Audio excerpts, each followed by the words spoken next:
كتاب جاءنا في دفتيه من الإعجاز ما امتدت قرون. كتاب الله لا تحريف فيه فلا يطغى على العقل الجنون.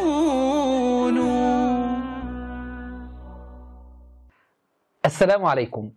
يروي شيخ الشيعة المفيد في كتابه المسائل إجماع علماء الشيعة على كفر من أنكر إمامة أحد من أئمتهم وأنكر ما أوجبه الله له من حق الطاعة، وينقل هذا الإجماع المجلسي في بحاره عن شيخ المفيد فيقول: ذكر المفيد في كتابه المسائل اتفقت الإمامية على كفر من أنكر إمامة أحد من الأئمة أو أنكر ما أوجبه له الله من حق الطاعة.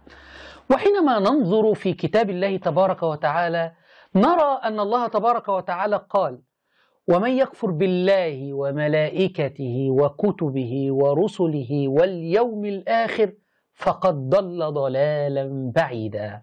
فأين نجد في هذا الكتاب يا عقلاء الشيعة ومن يكفر بإمامة الأئمة الاثني عشر فقد ضل ضلالا مبينا؟